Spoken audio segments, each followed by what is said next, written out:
ഇപ്പോൾ Palakkad DCC president Shri A Thankappan നമുക്കൊപ്പം ചേരുകയാണ്. നമസ്കാരം Shri A Thankappan, very good morning. നമസ്കാരം. Good morning. ചില വിവരങ്ങൾ ഇപ്പോൾ പുറത്തു വരുന്നുണ്ട്. KPCCയിൽ നിന്ന് വരുന്ന ചില വിവരങ്ങൾ അനുസരിച്ച് എനിക്ക് തോന്നുന്നു ഏകദേശം തത്വത്തിലേക്ക് ധാരണയിലേക്കാവുന്നു മുതിർന്ന നേതാക്കളൊരു തീരുമാനമെടുത്തിട്ടുണ്ട് എന്നാണ്. എനിക്കറിയാം താങ്കൾ അടക്കമുള്ളവർ രാഹുൽ മാങ്കൂട്ടത്തിൻ്റെ വിജയത്തിനു വേണ്ടി വളരെ കഠിന പ്രയത്നം ചെയ്തവരാണ്. ആ സമയത്തൊക്കെ രാഹുൽ മാങ്കൂട്ടത്തിലെ സ്ഥാനാർത്ഥിത്വത്തെക്കുറിച്ച് ചർച്ചയുണ്ടാവുമ്പോൾ താങ്കൾ ആ സമയത്തൊന്നും രാഹുൽ മാങ്കൂട്ടത്തിലെ തള്ളി പറഞ്ഞിരുന്നില്ല. അവിടെ ഒരുപാട് മികച്ച സ്ഥാനാർത്ഥികൾ ഉണ്ടായിരുന്നിട്ടും രാഹുൽ അവിടെ വന്ന് മത്സരിക്കുന്ന സാഹചര്യം ഉണ്ടായി.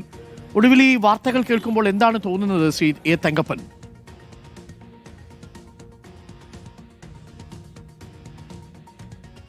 വേറെ അങ്ങനെ പ്രത്യേകം തോന്നിക്കേണ്ട കാര്യമില്ലല്ലോ. ഇതിനകത്ത് വേറെ എനിക്കങ്ങനെ പ്രത്യേകമായിട്ടൊരു തോന്നലൊന്നുമില്ല.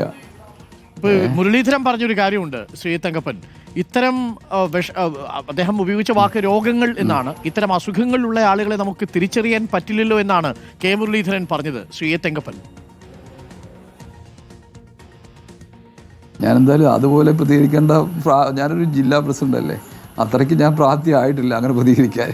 എന്തായാലും നേതാക്കന്മാർ ഇതിനെക്കുറിച്ച് ആലോചിച്ച് നിങ്ങൾ പറഞ്ഞല്ലോ KPCCയും പ്രതിപക്ഷ നേതാവ് ഉൾപ്പെടെയുള്ള കേരളത്തിലെ ഉന്നത നേതാക്കന്മാർ ഈ കാര്യത്തെക്കുറിച്ച് വിലയിരുത്തി വേണ്ടത് ചെയ്യും എന്ന് തന്നെയാണ് എൻ്റെ പ്രതീക്ഷ. ശ്രീ എ തങ്കപ്പൻ, താങ്കൾ ഞാൻ ഇതിനു വേണ്ടി പ്രവർത്തിച്ചതുകൊണ്ട് ചോദിക്കുകയാണ്, ഈ വാർത്തകൾ കേൾക്കുമ്പോൾ വ്യക്തിപരമായി താങ്കൾക്കൊരു നിരാശ തോന്നുന്നുണ്ടോ ശ്രീ തങ്കപ്പൻ? കാരണം അത് ഇതിനുവേണ്ടി പ്രവർത്തിച്ച വലിയൊരു ഭൂരിപക്ഷമാണ് നിങ്ങൾ കൊടുത്തത് രാഹുൽ മാങ്കൂട്ടത്തിൽ. അത് രാഹുലിന് മാത്രം കിട്ടിയ ഭൂരിപക്ഷമല്ല, നിങ്ങൾ നേടിക്കൊടുത്ത വാർത്തയുടെ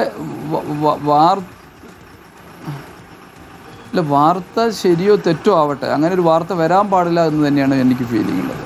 അത് തെറ്റോ ശരിയോ എന്ന് ഞാൻ പറയുന്നില്ല. അങ്ങനെ ഒരു വാർത്ത കേൾക്കുമ്പോൾ ഒരു നമ്മുടെ നേതാക്കന്മാരെ കുറിച്ച് കേൾക്കുമ്പോൾ സ്വാഭാവികമായിട്ടും ഫീലിംഗ് വരുമല്ലോ, വിഷമം ഉണ്ടാവുമല്ലോ, സ്വാഭാവികമാണ്. ഇത് മാത്രമല്ല, അവിടെ BJPയുമായിട്ട് വളരെ കടുത്ത ഫൈറ്റ് നിന്നിരുന്നൊരു മണ്ഡലത്തിൽ അവിടെ വലിയ സ്വാധീനമുണ്ടാക്കി. അവിടെ കോൺഗ്രസ് വളരെ മുന്നോട്ട് പോവുകയും ഒരു റെക്കോർഡ് ഭൂരിപക്ഷത്തിലേക്കൊക്കെ കോൺഗ്രസ് എത്തുകയും ചെയ്തിരുന്നു എന്നുള്ളതാണ്. ഇനിയിപ്പോൾ ഒരുപക്ഷെ രാജിവെക്കുകയാണെങ്കിൽ ഒരു ഉപതെരഞ്ഞെടുപ്പിനുള്ള സാധ്യത കാണുന്നുണ്ടോ ശ്രീ തങ്കപ്പൻ?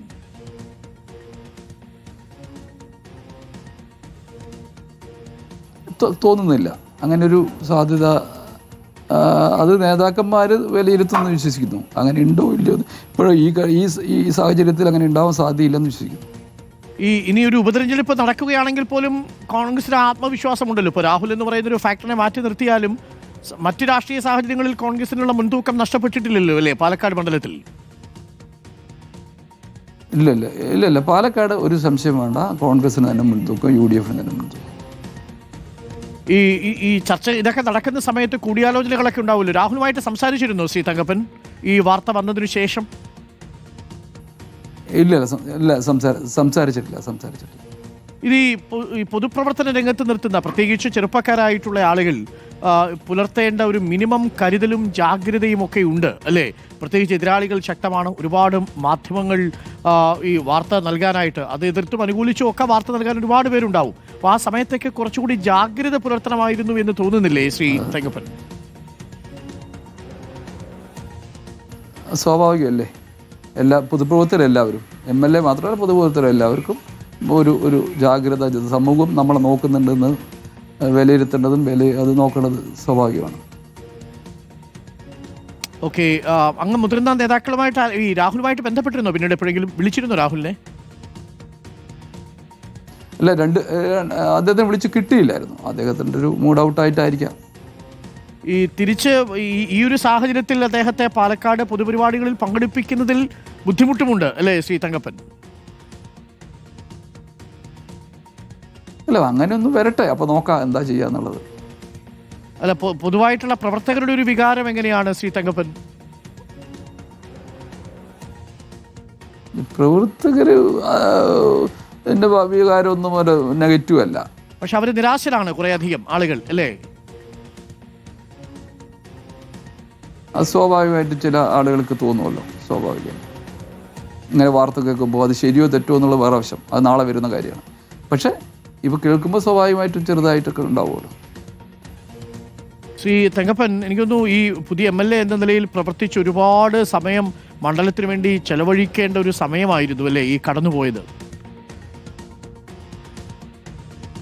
അതെ അതെ, ലോക്കൽ ബോഡി ഇലക്ഷൻ്റെ തിരക്കിലാണ് നമ്മളെല്ലാവരും. ഈ ശ്രീകൃഷ്ണൻ DCC ജനറൽ സെക്രട്ടറിയാണ്. അദ്ദേഹം ഓപ്പണായിട്ട് ഒന്ന് സോഷ്യൽ മീഡിയയിൽ പ്രതികരിക്കുകയും ചെയ്തിരുന്നു.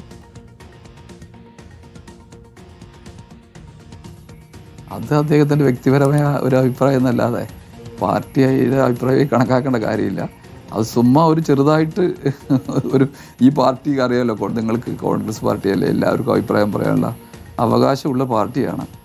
അപ്പോൾ ചിലർ അങ്ങോട്ടും ഇങ്ങോട്ടും പറയും, അത് കണക്കാക്കേണ്ട കാര്യമില്ല. പാർട്ടി എന്ത് പറയും അവസാനം അതായിരിക്കും പറയേണ്ടത്. എന്നാലും KPCCയുടെ തീരുമാനത്തിന് വേണ്ടി KPCC ഒരു ഉചിതമായ തീരുമാനം എടുക്കുമെന്ന് താങ്കൾ പ്രതീക്ഷിക്കുന്നു അല്ലേ ശ്രീ തങ്കപ്പൻ? 100% KPCC പ്രതിപക്ഷ നേതാവ് എല്ലാ ഉന്നത നേതാക്കന്മാർ കേരളത്തിലുണ്ട്. അവരെല്ലാവരും കൂടി എന്താ ഉചിതമായ തീരുമാനം എടുക്കും തന്നെ. അത് അധികം വൈകാതെ എടുക്കണം എന്നൊരു അഭിപ്രായമില്ലേ? അത് ഏത് തീരുമാനമാണെങ്കിലും അധികം വൈകാതെ ഒരു തീരുമാനം എടുക്കണം. കാരണം താങ്കളെ പോലുള്ള നേതാക്കളാണല്ലോ അടിത്തട്ടിൽ നിൽക്കുന്ന പ്രവർത്തകരുമായിട്ട് സംസാരിക്കുന്നത്. അത് ആലോചിച്ചുകൊണ്ടിരിക്കുന്നുണ്ടാവും അവർ, സംശയം വേണ്ട. ദിവസങ്ങളായിട്ടായല്ലോ, അവർ വളരെ എല്ലാവരും കൂടി ആലോചിച്ചിട്ട് എടുക്കണമല്ലോ. മാത്രമല്ല ഈ രാഹുൽ ഗാന്ധിയൊക്കെ ബീഹാറിൽ വളരെ വലിയ രീതിയിലുള്ളൊരു ക്യാമ്പയിൻ നടത്തിക്കൊണ്ടിരിക്കുക. നമ്മളടക്കമുള്ള മാധ്യമപ്രവർത്തകരൊക്കെ അത് വലിയ രീതിയിൽ ആ വാർത്ത നൽകിക്കൊണ്ടിരിക്കുന്ന സമയത്താണ് ഈ വാർത്ത വരുന്നത്. ദേശീയ മാധ്യമങ്ങളിൽ പോലും രാഹുൽ ഗാന്ധിയുടെ വാർത്തയേക്കാൾ രാഹുൽ മാങ്കൂട്ടത്തിൻ്റെ ഈ വാർത്തയ്ക്ക് വലിയ പ്രാധാന്യം കിട്ടുന്നൊരു സാഹചര്യം ഉണ്ടായി. അതൊരു വലിയ രീതിയിൽ പാർട്ടിയെ ഒരു തിരിച്ചടിയായി, അല്ലെങ്കിൽ പാർട്ടിക്കൊരു കളങ്കമേൽപ്പിച്ചു എന്നത് മനസ്സിലാവുന്നില്ലേ? ഇപ്പോൾ കേരളത്തിൽ തന്നെ വോട്ട് ചോരിയുടെ ഒരു പരിപാടിയും നടത്താൻ പറ്റാത്തൊരവസ്ഥയായി മാറി. അഥവാ നടത്തിയാൽ പോലും മാധ്യമശ്രദ്ധ കിട്ടുന്നില്ല. ശരിയാണ്, സ്വാഭാവികമായിട്ടുള്ള കാര്യമല്ലേ, ഒരു നേതാക്കന്മാർക്കെതിരെ വരുമ്പോൾ ഉണ്ടാവുന്നൊരു സ്വാഭാവികമല്ലേ. താങ്കൾ ദുഃഖിതനാണോ ശരിക്കും ശ്രീ തങ്കപ്പൻ?